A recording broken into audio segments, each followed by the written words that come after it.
et messieurs, très heureuse de vous retrouver en ce début d'année 2020. Nos meilleurs voeux à toute votre famille, à toutes les personnes autour de vous, puisque c'est la tradition. Merci de nous rejoindre sur votre émission Le Débat. Et pour ce premier numéro, nous parlerons de la fête du Vaudou. La fête du Vaudou célébrée chaque 10 janvier au Bénin. Qu'est-ce qu'on doit en comprendre? 27 ans déjà que nous célébrons donc cette fête. Qu'est-ce qui a changé? Qu'est-ce qu'il faut changer? Désormais, dans la Constitution béninoise révisée du 1er novembre, les religions endogènes et traditionnelles sont constitutionnalisées. Qu'est-ce qu'on doit en comprendre? Et bien sûr, pour la célébration de cette année 2020, les universitaires ont accompagné le mouvement à travers une réflexion publique. Qu'est-ce qu'on peut retenir de cette réflexion publique? Et donc, sur ce plateau, nous avons deux invités. L'une est blogueuse, culturelle et réalisatrice. Elle est très jeune. Elle s'appelle Marina Rounou. Marina, bonjour. Bonjour, Lucena Léa. Vous allez bien? Oui, ça va. Et à ses côtés, le professeur Raymond Corvi Assoba, que vous connaissez très bien. Il est biologue, il est socio-anthropologue. Professeur, bonjour. Bonjour, Madame Sena Léa. Vous allez bien? Oui, je suis très heureux d'être avec vous et je salue les téléspectateurs et téléspectatrices des Haïti. Il a cette manie d'insister sur les femmes. Bon, je pense qu'il va nous dire un de ces jours sans secret. Mais bon, nous recevons avec beaucoup de plaisir votre salutation. Et donc, avec nos invités, nous allons parler donc également de l'après 10 janvier. Chaque année, une fois, nous célébrons les religions endogènes, mais qu'est-ce qu'on fait après pour se retrouver encore un an après? Qu'est-ce qu'on fait pour changer la donne? Qu'est-ce qu'on fait pour valoriser donc notre culture? Et donc, nous allons en parler pendant ces quelques minutes du débat. Et la première question, je l'adresse au professeur. Professeur Corvi Assoba, qu'est-ce que vous pensez de la fête du Vaudou? Merci bien, Madame Sena Léa.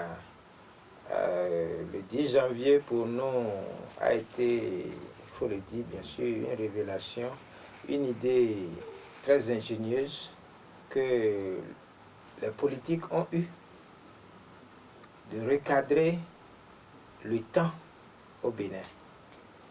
Le temps, c'est une problématique du 10 janvier. Parce que, à ce moment, il faut faire l'histoire et savoir d'où nous sommes partis.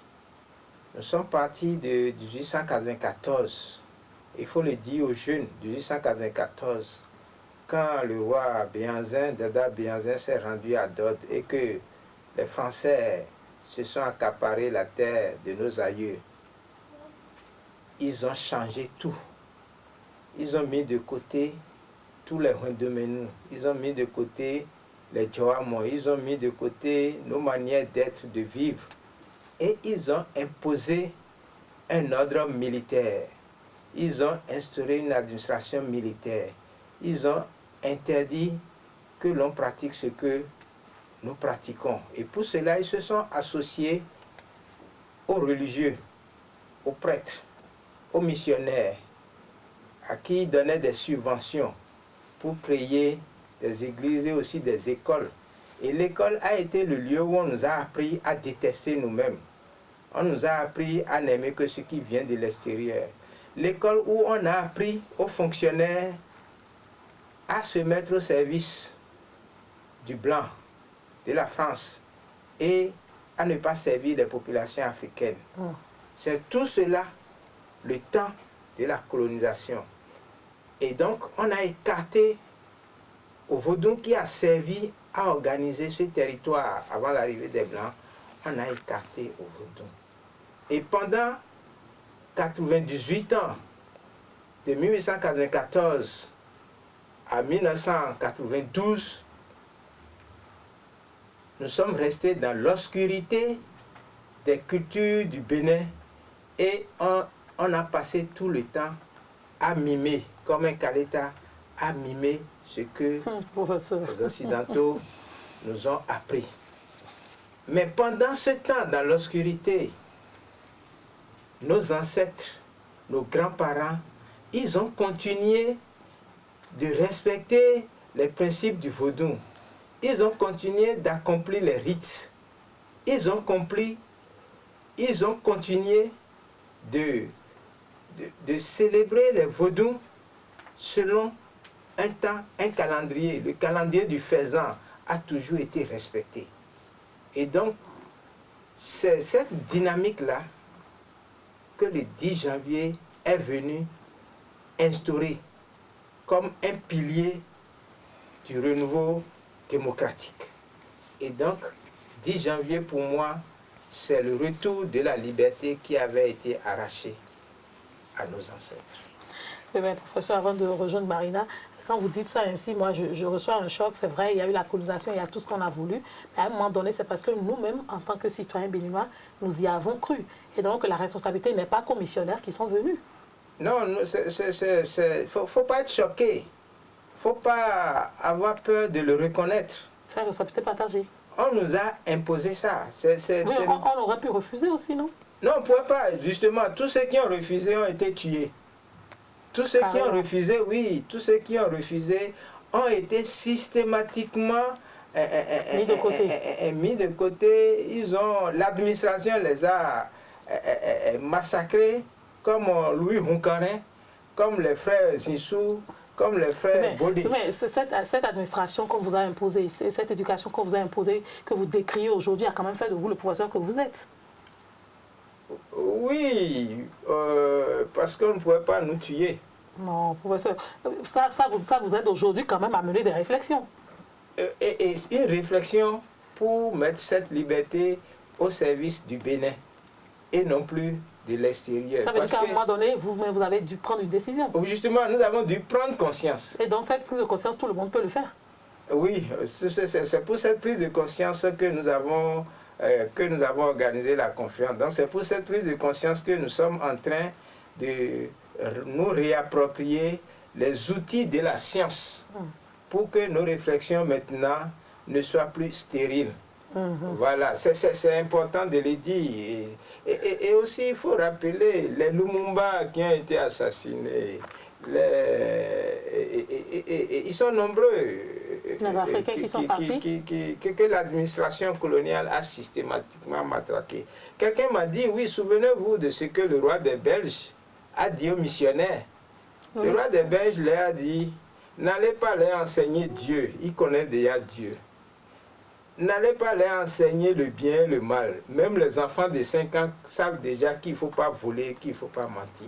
Allez les apprendre la paresse, qu'ils ne transforment, qu'ils abandonnent leur terre et qu'ils se mettent à votre service. Pour que nous, c'est-à-dire eux les Blancs, puissent récupérer les richesses. Vous voyez, c'est ce que le roi des Belges leur a dit. Et c'est ce qu'ils ont fait. Vous voyez un peu. Donc, c'est notre histoire aussi, la souffrance là. C'est l'histoire de nos ancêtres. C'est une histoire qu'on doit enseigner aux jeunes. Vous voyez, l'Occident reprend tout le temps les thèmes de la guerre mondiale dans les films, dans les documentaires. Ils reprennent toujours ces souffrances. À leurs plus jeunes, non? Hein? C'est pour apprendre leur histoire. Oui, pour apprendre aux plus jeunes, hein, ce qui s'est passé et qui a fait quoi. Et qu'il faut détester. Et qu'il faut aimer pour être ce qu'ils vont être. Donc ça veut dire que nous les Africains aussi, nous devrions pouvoir nous réapproprier l'histoire de notre souffrance. C'est vous Africains qui disiez souvent qu'il y a certaines choses que les plus jeunes ne doivent pas savoir. Même dans nos propres familles, vos parents refusent de vous raconter votre propre histoire ou l'histoire de votre naissance, soit disant que ce n'est pas de votre âge, vous n'êtes pas prêt. C'est peut-être tout ça là aussi qui a contribué. Et maintenant il faut changer parce que c'est comme a dit un jeune. Il dit que par exemple dans les films, on voit toujours un acteur qui a la Bible, qui prend la croix, et c'est toujours lui qui est vainqueur contre les sorcières, contre les sorciers.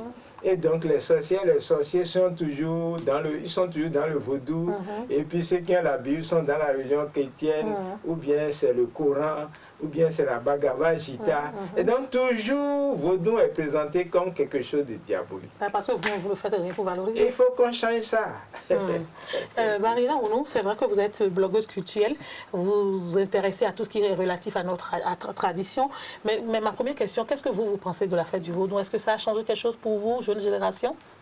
Bon, la fête du Vaudou, je pense que depuis lors, 27 ans déjà, je pense que c'est cette année que j'ai retrouvé une réelle organisation autour de cette fête-là. Parce que Les années antérieures, c'est vrai que c'était circulaire, on fêtait ailleurs et tout, mais le côté qu'on nous présentait de cette fête, c'était beaucoup plus les sacrifices propitiatoires. Et c'est ça qu'on remarque, ce sont ces clichés-là, on retrouve un peu sur les forats et tout. Si ce n'est pas un sacrifice sanglant, si ce n'est pas ceux du Vodou Kokou qui font des jeux avec des couteaux et tout. C'est le côté barbare qu'on nous présente. Que les gens qualifient de barbare, voilà. Qu'on vous montre. Alors que la fête du Vodou devait être célébrée, non seulement célébrée, mais par les activités culturelles de chaque divinité et tout, ou vaudou. Mais aujourd'hui, je pense que la question n'est pas là. C'est même des conflits entre les adeptes même. Ils ne s'entendent pas et tout. Alors que le 10 janvier, c'est une très belle date, puisque en numérologie, ça fait le chiffre 2. Après Dieu, c'est le divin qu'il y a. Donc c'est ce divin-là. Après ce divin, nous avons les autres ordres. Mais les gens qui sont même à la chose ne comprennent pas, ce qui fait que l'image du 10 janvier est un peu dégradée. Je vais être encore plus curieuse. Comment est-ce que vous avez appris tout ça? Oui, parce qu'une chose est de savoir, vous ne l'avez forcément pas appris en étant adepte, non. Puisque forcément vous pratiquez une religion révélée, mais toujours est-il que vous avez dû vous rapprocher des dignitaires et dépositaires pour apprendre. Bon, oui, c'est vrai que au niveau de mon blog, le blog est né un 12 janvier 2018. C'est le 10 janvier qui vous a donné l'émulsion. Voilà, de créer parce que j'étais dans des groupes et la manière dont les gens portaient des réflexions sur la fête ne m'a pas du tout plu. Donc j'ai décidé, c'est comme ça c'est venu, et j'ai écrit mon premier article, ce que vous devriez savoir sur le vaudou. Et ça parlait de quoi? J'ai parlé du vaudou, j'ai parlé du syncrétisme, c'est-à-dire que nous sommes peut-être des chrétiens, tout le monde musulman, mais la nuit tout le monde devient animiste. Ça, tout le monde le sait. Voilà. Donc j'ai parlé de cet aspect-là. J'ai parlé des offres de services. J'ai parlé un peu des masses médias. C'est-à-dire... Le rôle joué par les médias. Voilà. Aujourd'hui, avec notre téléphone, on peut aller sur WhatsApp, on peut écrire à nos amis à l'extérieur, alors qu'avec le vaudou, il suffit juste de faire un reflet avec sa main et vous pouvez parler à la personne, communiquer. Il y a même la télépathie. Donc il y a de ces choses-là. Mais il y a des secrets qu'on ne vous donne jamais. Voilà. Parce que tout à l'heure, quand le professeur parlait, j'ai dit oui, les Africains peut-être ont été détournés du vrai chemin à un moment donné, mais c'est parce que certains parents en ont profité pour cacher beaucoup de choses. Parce qu'on dit souvent, il y a des choses qu'il ne faut pas dire aux enfants, il faut pas dire... Même l'histoire de votre propre famille, l'histoire des déplacements de votre famille qui fait qu'aujourd'hui peut-être vous êtes d'Abomey, de Cotonou, on ne vous raconte pas ça. Et conséquence, vous êtes là, vous ne savez rien de vous, et c'est peut-être d'autres qui viennent vous raconter votre propre histoire parce que vos parents ne vous ont rien raconté. Donc la responsabilité, elle est collective, et il faudrait que les grandes personnes, les dépositaires puissent tout au moins lever, ne serait-ce qu'un coin de voile comme on le fait aujourd'hui, non? Oui. Je pense que c'est une très belle idée. Il faut lever le coin de voile qui entoure le vaudou aujourd'hui. Parce que le problème qui est là, qui fait que ce voile n'est pas levé, c'est qu'on ne reconnaît pas une paternité au vaudou. On ne le reconnaît pas une paternité. Un peu dans l'église catholique, on nous parle d'Abraham, on dit fils de David et tout. Moi j'ai un problème, mais moi j'aime pas quand je parle du vaudou, j'aime pas qu'on fasse des comparaisons parce que je me dis ce n'est pas des comparaisons qui sont nécessaires. Parce qu'il y a des choses qu'on dira chez nous que forcément que les autres religions ne vont pas refléter. Donc je dis qu'il n'y a pas la question de la paternité. On ne peut pas se dire ah le vaudou est pour ci, c'est pour ça. On ne parle du fait de vaudou, on ne parle pas de fait des vaudous. Parce qu'aujourd'hui, nous sommes à l'étape des Nundo Yesoumen. Avant, c'était l'étape des Noumessins. C'est-à-dire, on s'imposait à ça. Mais aujourd'hui, c'est des confréries autour de la chose qui fait que nous ne ressentons pas vraiment la valeur de cette fête-là. Professeur, c'est vrai qu'on a dit que ça fait 27 ans déjà qu'on a instauré donc, cette fête grâce, bien sûr, comme on l'avait dit, à une révélation, à une idée ingénieuse, à un recadrage du temps que notre ancien président, Nicéphore Dieudonné-Soglo, a dû maintenant aller à cette prise de date là du 10 janvier pour qu'on célèbre donc ce qui est à nous, ce qui nous fait vivre, parce que tout un chacun d'entre nous, nous sommes sortis d'un couvent, notre famille est peut-être issue d'une divinité. Toujours est-il que tout Béninois a ça chez lui. Aujourd'hui, 27 ans après, qu'est-ce qui a changé? 27 ans après, foncièrement, ce que moi j'ai perçu, c'est cette tentative de se réorganiser des acteurs du vaudou. Vous pensez? Les Vaudounos, les Hénougans. On les a vu célébrer chacun de son côté. Non, il y a quelques années. Hein. Il y a les associations oui, mais ça date pas de longtemps, ça. Des têtes couronnées. Oui, ça date pas de longtemps. Oui. À peine 5 ou 10 ans. Oui, mais c'est déjà ça, de se reconnaître comme identité de fédérer, de s'organiser, de s'accepter. Vous voyez, et cela est un pas en avant parce que on découvre ce que c'est qu'une organisation. Vous voyez un peu. Est-ce qu'on ne savait pas cela? Pourtant, nos royautés étaient quand même bien régies. Oui, avant, il y avait une relation entre les Hunkpamé. D'accord? Entre les Hunkpamé. Hunkpamé en français, pour les personnes qui ne comprennent pas. Des sortes d'universités. Moi, tu as bien dit ça. Couvent, c'est pour les prêtres. Donc, moi, je n'utilise pas le mot couvent. D'accord, ok. Il faut mettre chacun à sa place. C'est vous le professeur et le scientifique ici. Oui, j'ai été d'accord quand tu as fait ressentir pour dire je n'aime pas qu'on parle. Il n'y a pas de souci. Il ne faut pas comparer. Il y a des choses qu'on ne peut pas comparer. Il faut être structurel. Donc, avant, il y avait une relation entre les Hunkpamé. Ce sont des sortes d'universités dans lesquelles on formait les initiés. Mais depuis que nous avons emprunté à l'Occident la nature juridique de la vie, il y a ce qu'on appelle la loi de 1900 ou 1901, la loi sur les organisations. Et qui font que, bon, vous pouvez maintenant fédérer, mettre quelque chose sur place et puis c'est écrit sur papier. Donc, je pense que c'est ce qui s'est fait tout ce temps-là. Mais, il y a eu une aggravation de la situation de l'aliénation. C'est-à-dire qu'à partir de 90, vous allez découvrir que vous prenez le deuxième mandat de Kérékou, c'est la période où, avec Kérékou, on a senti que ce sont les évangéliques qui étaient au pouvoir. Bon, il y a eu, et même quand le gouvernement qui a suivi, celle de Bouyaya a suivi, on a senti que ce sont les évangéliques qui sont au pouvoir. Donc cela a fait que on n'a pas exploité et tout l'avantage que les politiques le président Soglo avait vu en instaurant 10 janvier. Oui, mais le président Soglo n'était pas pour autant initié ou adepte.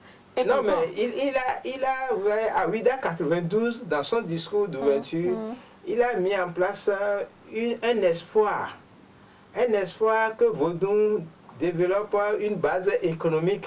Oui, mais qu'avec la diaspora. Oui, mais professeur, c'était une pêche tendue à tous ceux qui étaient dépositaires qui pouvaient s'en charger. Ça n'a rien à voir avec un politique. Le politique prend la décision, mais c'est à vous qui êtes du milieu, vous qui maîtrisez le milieu, il faut de vous faire donner les moyens, parce que c'est ça maintenant, là où on doit, le point vers lequel on devait aller, c'est-à-dire que vous avez vu que, en fait, de par cette décision-ci, en 90, les politiques ne savaient pas comment structurer le développement économique.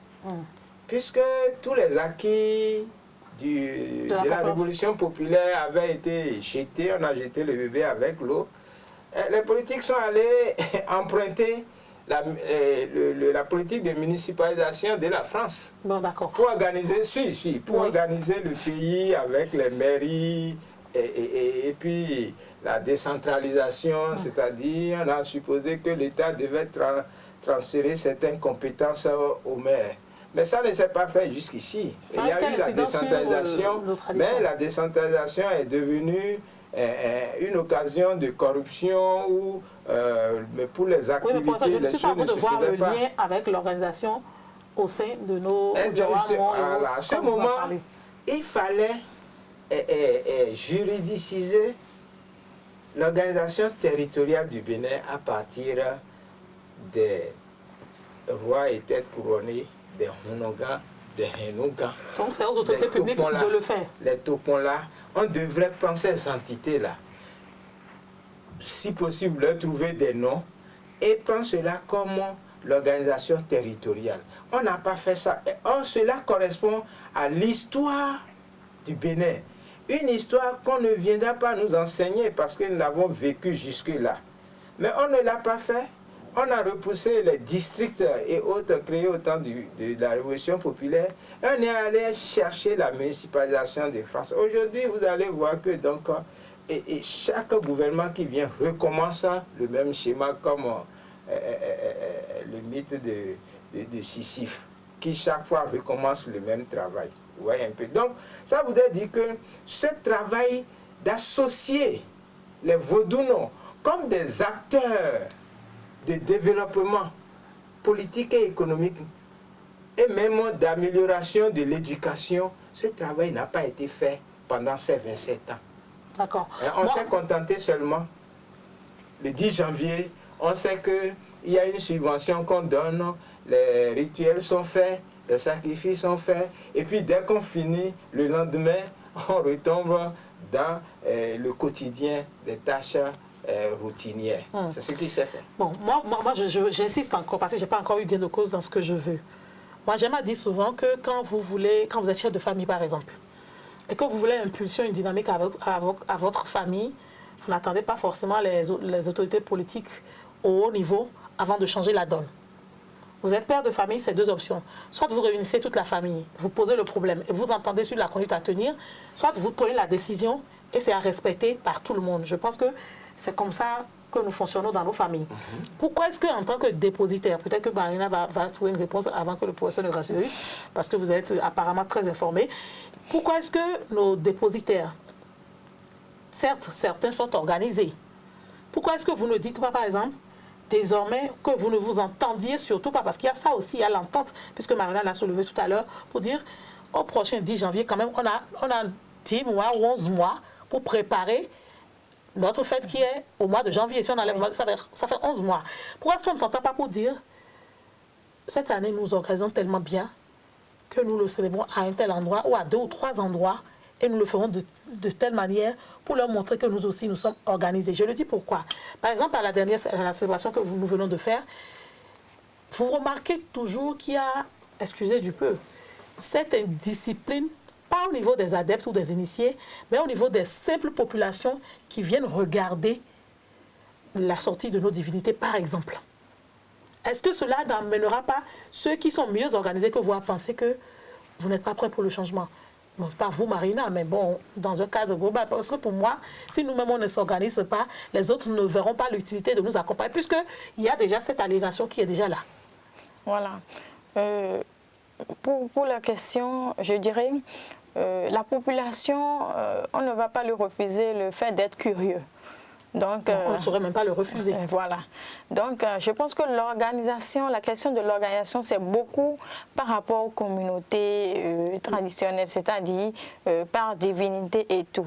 Et si on s'organisait, ce serait bien. Quand nous prenons le vaudou Agassa, on sait que pour célébrer le vaudou Agassa, il faut se rendre à Calavi, parce que c'est là-bas. Maintenant, en cas de curiosité, pour le public ou la population qui va se déplacer, s'ils ne maîtrisaient pas ces choses, c'est ça, vous verrez des attroupements, de l'indiscipline même lors de ces manifestations-là. Nous prenons un peu le cas à Ouida. C'est vrai qu'il y a eu des indélicats dans le lot et tout, mais je pense que l'organisation là-bas... Ça s'améliore. Voilà, ça s'améliore et ça devait permettre à ceux qui seront en charge de l'organisation future de cette fête de voir ce qu'il faut changer et tout, parce qu'il faut commettre d'abord l'erreur pour apprendre de cette erreur-là. Donc, je pense que s'il y avait peut-être un répertoire, si on allait répertorier un peu les divinités dans chaque zone et tout, je pense que les divinitaires connaissent chaque divinité, quelle localité c'est, ils connaissent. Voilà. On les entend le dire à chaque tofa, ils savent. Sait, voilà, et tout. Donc, par rapport à la population, je pense que c'est même pas la population qui m'intéresse. Je vais retourner au professeur. En fait, je parle de cet ego poussé.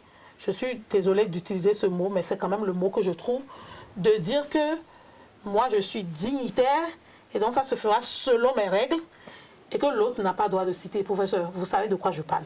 Creusons l'abcès et accompagnons-les à s'améliorer. Si cet ego est toujours poussé, que chacun veut toujours tirer le drap de son côté, quand est-ce qu'on s'organise pour bien faire, pour montrer aux autres que nous aussi nous sommes organisés? Là, l'organisation, ça se perçoit ici, c'est lorsque vous dites à deux niveaux. Il y a l'organisation, disons, au niveau de la forme. Et puis maintenant, il y a au plan structurel l'impact que le 10 janvier apporte comme capacité de revoir les politiques de développement, de mieux les réorienter et utiliser le vaudou comme associé du développement dans notre pays. Je pense que vous avez abordé l'autre côté, l'organisation de la manifestation. Quand j'ai écouté Marina, le côté organisation. Parce que on appelle quelqu'un, par exemple, à la célébration, puisque nous on va souvent couvrir, on appelle, elle dit non, ce n'est pas eux qui doivent parler, c'est nous qui devons. Oui, ça, ce n'est pas la population. Non, mais pourquoi ne pas s'entendre? Vous savez qu'il faut comprendre. Et donner l'opportunité pour dire cette année c'est telle personne, mais l'année prochaine ce sera telle autre. Ça permet aux autres de vous voir mieux organisés. Et on dit que souvent, le fort n'a souvent pas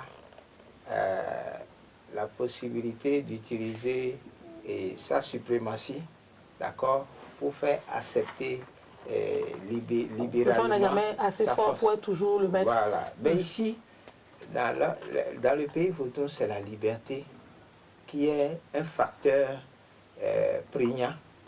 Oui, mais une liberté mal recadrée, c'est du désordre assuré, hein, professeur.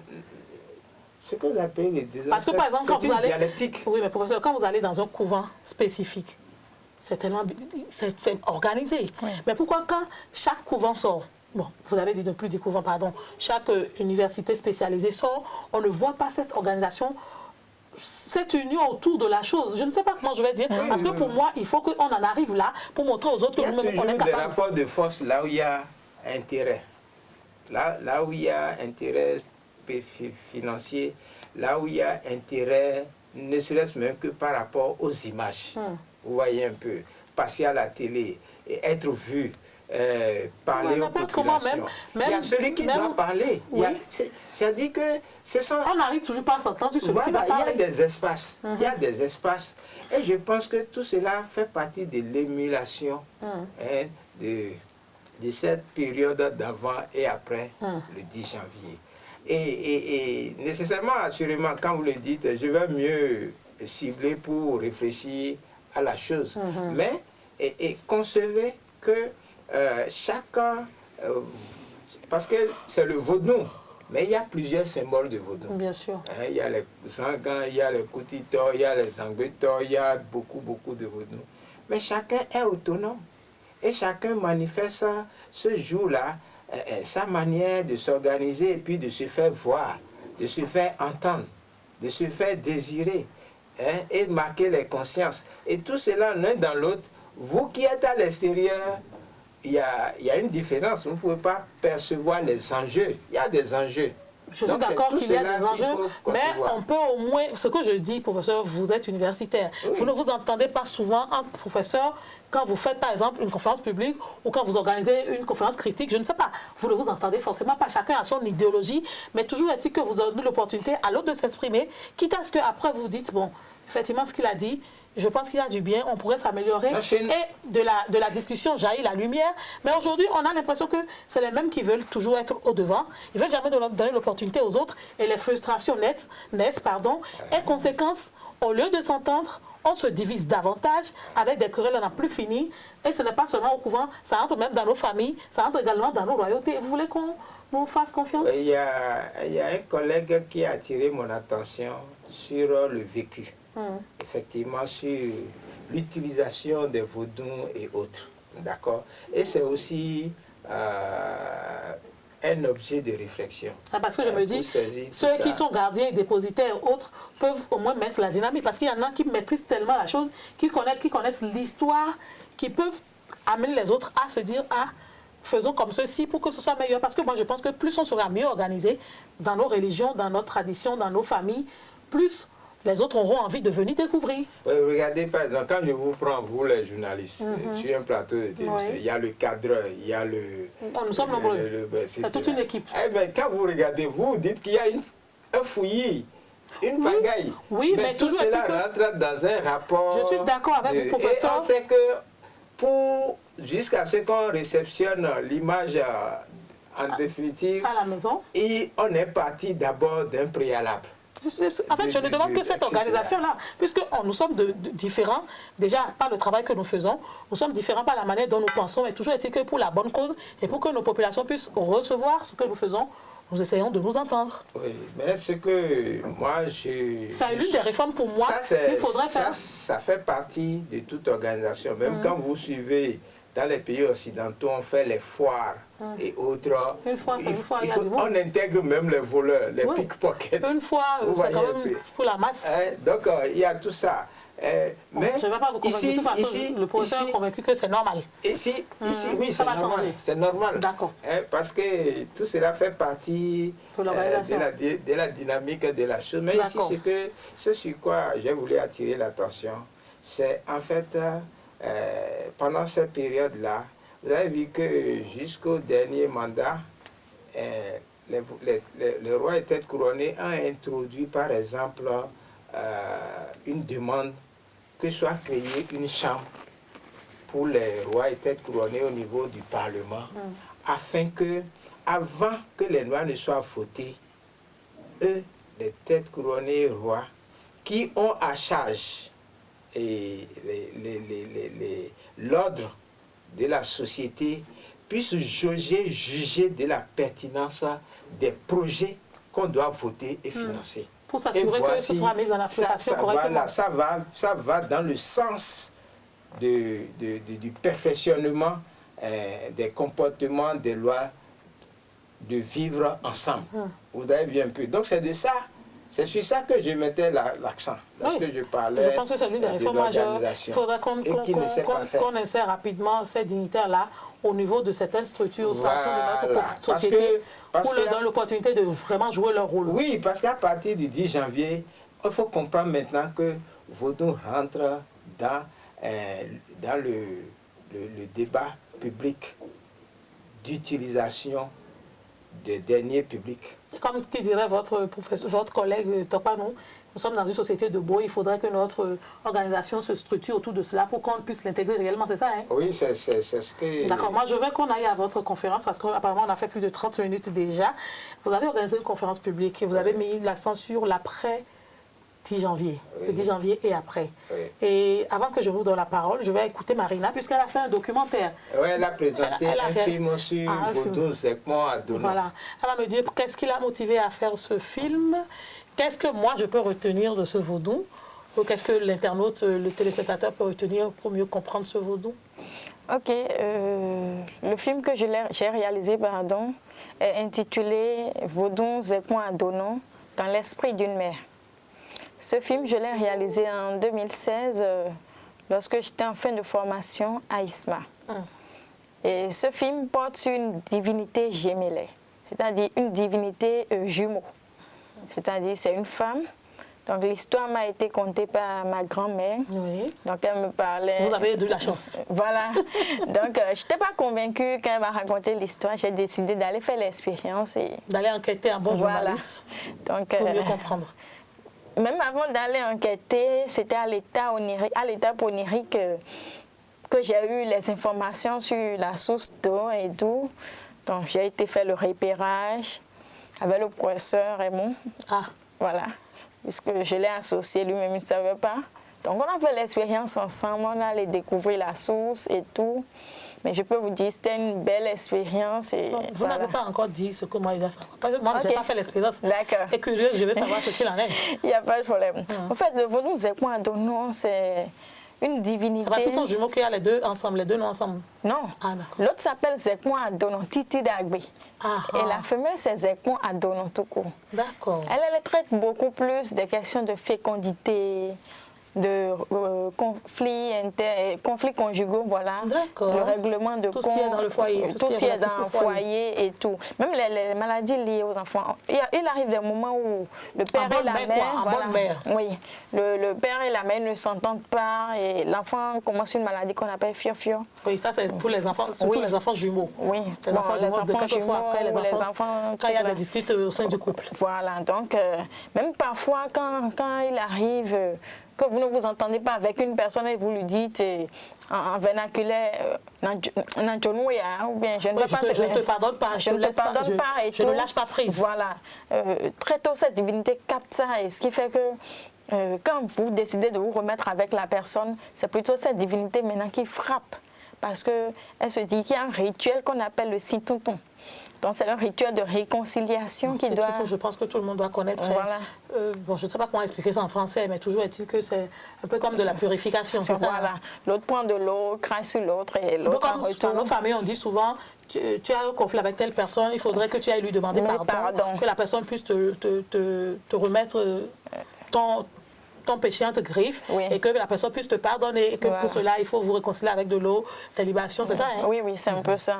Donc, les questions d'enfants, maladie même, ça règle ça et donc, tout. vous avez confirmé la légende, ou la légende a eu d'autres différences après, à part ce que Mémé vous a raconté? La légende a eu d'autres différences parce que la manière dont elle me l'a raconté, ce n'est pas ce que j'ai pu. Voilà. Parce que là-bas, j'ai su que c'était une histoire, ça se raconte de plusieurs manières. Oui. Et là-bas, j'ai su que c'était une divinité qui avait beaucoup de saints et tout. Donc, tout le monde pouvait venir à cette... C'est ça qui faisait sa valeur à elle. C'est matérialisé, c'est ça? Non, c'est pas matérialisé. C'est matérialisé beaucoup plus avec l'élément eau, qui est la source que vous avez, oui, la source d'eau. L'élément terre, qui est représenté par l'arbre où on soutient les rameaux pour attacher au niveau des poignets. Pour faire les cérémonies. Voilà. Il y a l'élément terre, c'est le condensé du vaudou même. C'est-à-dire, quand vous revenez, vous prenez d'abord l'élément air, je vais dire, parce que l'herbe, c'est la végétation, c'est l'élément air. Quand vous prenez l'élément air, vous allez à l'élément eau. Après l'élément eau, vous venez détacher votre élément air sur l'élément terre.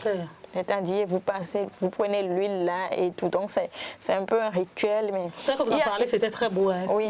C'était très intéressant. Vous êtes mariée aussi. Il y a des interdits. On ne part pas là-bas à midi. Lorsque la femme est en menstruation, dans 7 ans de menstruation, elle n'ira pas. On connaît ça dans notre société. Voilà. Donc, quand la femme doit y aller, elle utilise... un peu comme à l'état pur. Voilà. L'homme ou la femme, l'homme doit mettre un pantalon. Il doit être torse nu, un pantalon.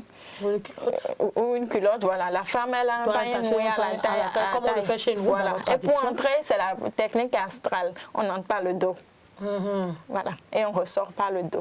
C'est pour dire, nous ne sommes pas de ce monde, nous venons juste visiter et nous repartons. Comme quoi il y a des symboliques chez nous. Voilà. On ne met pas l'eau au feu. L'eau de la source ne se met jamais au feu. En tout cas. Voilà. Si quelqu'un va mettre, il va voir ce qu'il va voir. Voilà. Et ça ne reste même pas dans des récipients métalliques et tout, ni dans des bols. On ne met pas ça dans du plastique, c'est dans les causins là. Oui, dans nos jarres, voilà, dans nos jarres et tout. Voilà, l'eau ne se consomme pas. Quand tu vois que ta femme a des difficultés et tout, tu mets l'eau dans la chambre, tu lui rinces un peu. Surtout si elle est déjà en travail, c'est-à-dire, je vous dis, les gens quittent les hôpitaux même pour venir chercher et tout, tu lui fais un peu l'ablution avec et tout, et c'est fini. Et c'est des choses qui existent quand même chez nous. Oui. Professeur, vous étiez avec Marina Rounou, oui, vous êtes biologue, vous êtes oui, socio-anthropologue. En fait, c'est socio-anthropologue là que c'est vous qui analysez les faits de société. nous sommes les mécaniciens de la société. Ah, ça, je ne savais pas. Je vais garder ça, le mécanicien. D'accord, en tant que mécanicien de la société, dites-moi un peu plus sur le vaudou. Vaudou qui est matérialisé par l'élément eau et qui permet de résoudre les situations qu'un couple peut vivre. Et donc, c'est une source qui est localisée à Franco, à la lisière de Porto-Novo. Dans le village de Finayon. Oui. J'ai noté avec Finayon, j'aime bien cette histoire-là. C'est d'accès libre. Et comme elle a dit, on y va, on ne reste pas à midi. On quitte à midi, on peut revenir à 13h. Et tout le monde, même les gens qui quittent l'Europe. Un peu comme la preuve de l'organisation déjà qui existait, c'est ça, hein? Il y a des choses qu'on fait à une certaine heure, il y a des choses qu'on ne fait pas à une certaine heure. Oui, il y a tout ça. Et donc les gens viennent de l'extérieur pour venir se purifier à cette source. Et donc c'est un peu une banque de données qui est là. C'est aussi une banque d'énergie. J'espère que Marina va écrire sur ça, hein, parce que on dit que les Africains, on leur cache le meilleur savoir que dans les livres. Donc si vous écrivez, ça restera pour la postérité. Et donc n'importe qui peut y aller. Il suffit d'arriver à Porto-Novo avant d'aller à... Non, n'indiquez pas. Quelqu'un veut savoir, il a qu'à venir vers vous. Et donc, lorsque vous êtes angoissé, lorsque vous êtes au bout du rouleau, vous pouvez y aller. C'est d'accès libre, d'accord? Et puis, il y a des gens qui vous aident à accomplir le rituel. Et puis, vous ressortez et vous rentrez chez vous tout bonnement. Et vous avez l'occasion de vivre l'harmonie et puis la quiétude. Ça fait partie des technologies que nous avons pour rétablir l'harmonie, pour rétablir les déséquilibres. Un peu comme aujourd'hui, nous avons les conseils conjugaux et autres là aujourd'hui. Nous, on avait déjà ça comme ça. On avait déjà tout ça, oui. Justement, tu vois, c'est parce que nous sommes décentrés, aliénés. Heureusement que nous retournons maintenant à notre c'est moins cher. Ça ne coûte pas grand-chose. Oui. Et je voulais créer un cabinet de psychologie et quelqu'un m'a dit, mais docteur, ça là, c'est bon pour l'Europe. En tout cas, ici, moi je connais j'ai beaucoup d'amis psychologues et sociologues, mais c'est là pour autant que je vais les voir. Et puis c'est de la sociothérapie, parce que c'est dans la communauté. Vous vous retrouvez ensemble avec les autres. Et puis vous conversez avec vos djawama, vous conversez avec les non-médecins, parce que là, rien n'est invisible, tout est visible. Vous retournez à vos états premiers dans le jardin de Delante-Griffe où vous êtes avec la nature, vous communiez, c'est ça? Hein? Oui, vous communiez. Nous avons toujours communié. Donc, et nous connaissons tout pas au fa. Vous voyez un peu. Donc, ce que tu ne sais pas, il y a l'officiant qui peut te permettre, en utilisant la cola, interroger le vaudou et puis le message qui sort, on t'informe. Et puis, on ne te demande rien d'extraordinaire. Tu donnes que ce que tu as. Juste, et puis, bon, vous repartez chez vous. La première communication, c'est les lois de la nature en tant que fondement du vaudou, qui a été animé par Sylvain Adoro, maître Bobos. Vendre les arts et cultures vaudou, sublimation d'une sénéotique divine. Ça, c'est le professeur Baguidi qui a eu à l'animer. Et enfin, le 10 janvier, après que vous-même vous avez animé, professeur, qu'est-ce qu'on retient rapidement avant que Marianne nous parle des résolutions? Il faut retenir que les scientifiques, bien avant le 9, ont mené des réflexions sur les dynamiques que Vaudou peut inférer dans l'organisation et le développement du Bénin. Et c'était important de le faire parce qu'il fallait changer. Nous-mêmes, nous devions nous inviter dans le débat. Et nous avons découvert par exemple que le professeur Aladaye, qui est un historien, a désigné ce pays comme le pays vaudou. Donc nous voyons que nous-mêmes on a un nom. Le Bénin, c'est le pays du vaudou. À partir de ce moment, il faut que nous puissions proposer aux populations, dire aux populations que le Bénin n'est pas un pays sous-développé. Le Bénin n'est pas un pays très endetté et aussi très pauvre. Ces noms-là qu'on nous donne, il faut qu'on commence à les refuser. Il faut commencer par les refuser, que chacun commence par dire maintenant que le Bénin est un pays du vaudou. Ça a son impact, son importance. Et nous l'avons fait aussi pour permettre aux étudiants de l'unité de biologie qui découvrent que maintenant il y a une théorie béninoise inventée par le professeur Apovor pour parler de nous-mêmes, d'accord? Pour parler des problèmes du Bénin, même on trouver des solutions qui vont même diminuer l'endettement du Bénin. Vous voyez un peu. Donc, à partir de cette deuxième édition, nous allons instaurer maintenant un colloque avant le 10 janvier et maintenant inviter plus d'universitaires, d'accord, à venir proposer ce qu'on peut utiliser le vaudou à faire. En fait, ce que j'ai apprécié donc, dans cette conférence publique, c'est que c'était une collaboration. Vous n'êtes pas resté entre universitaires seulement. Oui, vous avez appelé les sachants. Il y a eu une convergence, par exemple, entre Maître Bobos et moi, d'accord, où on a découvert que pour dire développement, c'est le mot legba. Et ça, c'est une convergence entre la conférence de Maître Bobos sur les lois de la nature en tant que fondement du vaudou. Et moi, parlant de développement, parce que depuis longtemps, on sait que pour construire, il faut casser d'abord. Et non bas, tout le monde a bas. Et que l'on l'ait à bas, Et donc, vous voyez un peu que se développer, c'est à partir de son histoire. Donc, ça fait une des découvertes que nous avons, à laquelle nous sommes arrivés, c'est que le développement, jusque-là, depuis près de 200 ans, c'est sur la base de l'histoire des autres, l'histoire de l'Europe, l'histoire des Chinois, l'histoire des Russes. Donc maintenant, il faut revenir à l'histoire du vaudou. Donc, l'Egba, c'est le concept que nos ancêtres utilisaient pour faire le développement. Et nous avons compris que pour faire le développement, c'est toujours à partir de l'histoire du pays et non pas l'histoire des autres. Et ça, beaucoup d'autres pays de notre terre ont compris cela et donc se sont véritablement ancrés dans leur tradition pour se développer. J'espère que nous comprendrons également le message. Marina, quelques petites résolutions parce qu'on ne pourra pas tout dire. Hein. Les personnes qui étaient à la conférence vont bénéficier de la plus grande information. Oui. Les personnes qui sont là auront l'essentiel.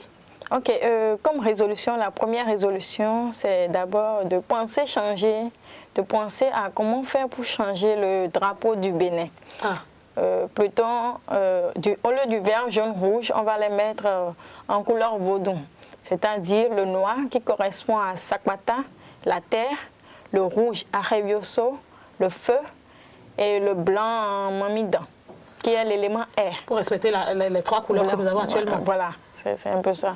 Maintenant, comme résolution aussi, on a prévu associer les illustrateurs, les portraitistes et tout, pour tout au moins réaliser des bandes dessinées à l'image des Spider-Man ailleurs, sur le Sanguitor, les Egungun et pour raconter les histoires plus jeunes. Oui, et aussi organiser des formations pour permettre aux gens, pour leur faire comprendre qu'à partir du Legba, on peut venir à un développement écologique, à un développement de l'agriculture et autres. Un peu comme pour raconter notre histoire que nous avons perdue. Voilà, c'est un peu ça. De toute façon, professeur, votre mot de la fin pour cette émission, bien sûr. Oui, nous vous remercions pour nous avoir donné la parole et nous remercions les téléspectateurs et téléspectatrices. Retenons tout simplement que dès ici et maintenant, à l'université de Dagomé-Calavi, nous avons une théorie élaborée par un Béninois, la biologie, pour aborder les problèmes à partir de notre manière de vivre, de notre manière de penser et de notre manière de coopérer. Marina? Merci. Blogueuse culturelle. Donnez donc nous l'adresse de votre blog déjà. C'est mai.blogspot.com. Non, il faut épeler. M-Y-I-Y-I. Ça veut dire quoi ça? C'est un mot anglais, un mot yoruba. Maï, ça fait ma ou mon. I, c'est en langue yoruba, ça fait valeur. Ma valeur. D'accord. Et donc, si on tape ça sur Google? Vous avez mes articles et tout, vous pouvez même commenter, voilà. Je suis convaincue que peut-être 2020, c'est vraiment l'année des femmes. C'est vraiment l'année où nous allons apporter notre contribution au développement de notre pays. Donc, on vous encourage à continuer votre travail que fait déjà sur nos traditions. Et je pense que le chantier est vaste et grand. Et du travail, il y en aura pour tout le monde. Il suffit que chacun puisse prendre conscience du travail qu'il a, de ce qu'il a à faire donc pour véritablement révéler ce pays. Et pour révéler ce pays, on prendra chaque fils et fille de ce pays. Et chacun devra prendre conscience. Par exemple, si vous êtes là aujourd'hui et qu'à votre niveau, vous connaissez peut-être l'histoire de votre famille, notez cela quelque part, faites-en un petit recueil et donnez-la aux personnes qui sont mieux habilitées pour qu'ensemble vous puissiez sortir. Ça permettra à d'autres qui sont de la famille d'avoir des informations sur la famille parce qu'aujourd'hui, nous avons besoin de nous informer d'abord nous-mêmes, d'informer les autres et de partager notre connaissance. C'est fini le temps où on cachait tout. Il faut maintenant dire certaines choses. Et je pense également que les réformes dans le secteur culturel de notre pays, ce sera également l'œuvre des dignitaires et dépositaires qui en ont la connaissance de partager cela. Ils le font déjà et il y en a qui doivent s'améliorer. Je pense aussi en tant que simple citoyen qu'il va falloir, comment on dit ça, je vais trouver un terme technique, revitaliser ou redynamiser, s'actualiser aussi pour que nos cultuels, tout ce qui est culturel, on puisse les revoir pour que ce soit plus accessible également aux autres, pour qu'on arrête de dire que nous sommes des barbares. Et le Bénin ne se développera que par le vaudou, c'est ce qu'ont dit les scientifiques, c'est ce qu'ont dit les universitaires, c'est ce que reconnaissent également les dignitaires et dépositaires. Donc je nous invite à travailler là-dessus pour que notre pays puisse se développer parce que aucun pays ne se développe sans sa culture. Ce sera donc tout pour votre émission Le Débat. Ce premier numéro de l'année 2020, au plaisir de vous retrouver. Merci à toute l'équipe technique. Laissez vos commentaires sur notre site internet www.ezaetv.bj et nous serons là pour en prendre compte. D'ici là, prenez soin de vous. Belle année à vous.